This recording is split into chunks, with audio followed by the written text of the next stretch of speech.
with us probably. Sure. We'll start with Mike and we'll go to Tyler. Mike, what's up? How you doing, Coach?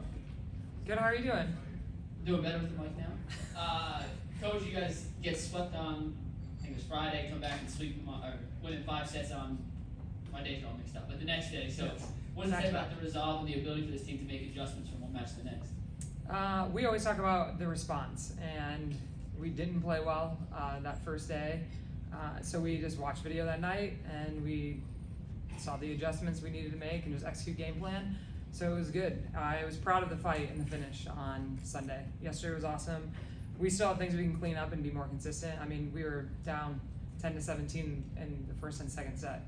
But their ability to execute and control the match the way that we did, we just need to clean up our own errors and limit those. Yeah, just limit the strings of points that we were allowing them to get. All right, we'll continue on TV Row with Tyler, KBTX.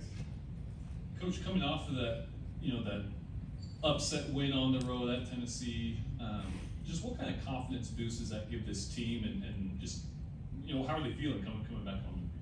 I mean, anytime a team earns a good, solid road win against a great team, I mean, Tennessee, they played really well the first day. So to come back and it was shorter than 24 hours, come back and play that same team and fight the way they did, we talk about it, you put it in your pocket, you adapt and adjust, but you take that stuff with you, but then it's on to the next match. So I think it's huge for our team. We had people step up and step in different positions, but that's what we say, we have everything we need and they're always ready. Our team is ready when they're called on. So I'm proud of the way they fought and finished.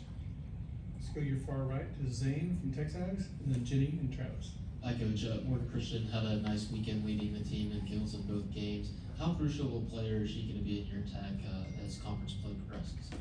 Morgan's really settled in. Early on, we were higher in general, but she's really found her rhythm and play on balls.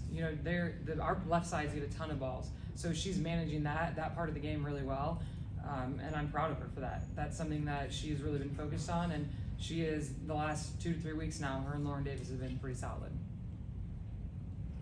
Let's go to Jenny Streeter here on your left. Hi, Coach. I got a text saying that that a person didn't see Triana Rush on the sidelines. What can you tell us about her status?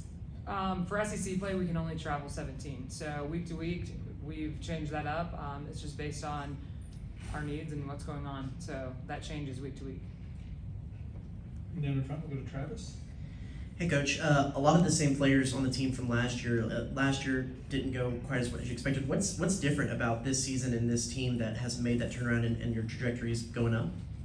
There's a lot of intangibles that factor in. I think all of us, even coming off the summer, there's a different vibe.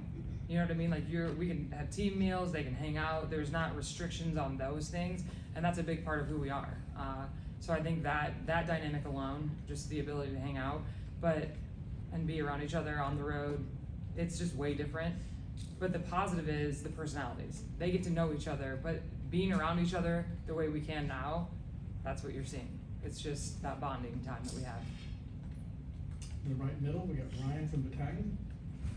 Hey, Coach. At least as of now, Tennessee was y'all's highest ranked opponent for the rest of the season. So the fact that you guys were able to walk away with a win, what does that mean for the team's confidence level, knowing that you're able to beat teams of pretty much the highest caliber? That was, like I said, when you go on the road in the SEC, it's going to be a grind. That was a big win for us, and I'm proud of that for our team. But we need to keep building on where we finished. And there's still consistency we need to work on, and we're going to play some pretty good teams. The SEC is strong, so where I'm proud of that finish, and Tennessee is going to do really well, it's big time for us, but we still have to move forward and keep focusing on executing. Go back to TV Row to Mike, and then Zane.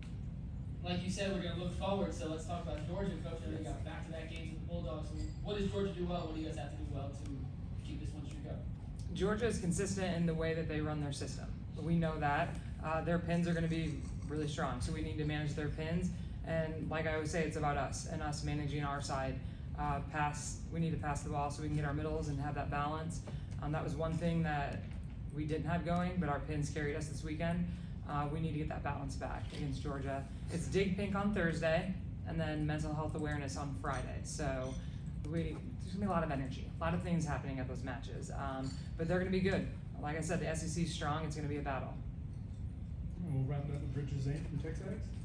I know you say they're going to be good in the SEC's battle, but Georgia is a team that has struggled early on in the season. So, what have you told your team about the importance of taking both in conference back to back? Our team knows that each match is important, and every opponent, it's about matchups. You know what I mean? Like you play the game because of the matchup and how you compete against each individual opponent. So we know we have to have a high focus, and we need to learn how to play with a consistent energy and expectation and standard that we're playing to. I think that's everything. Thanks.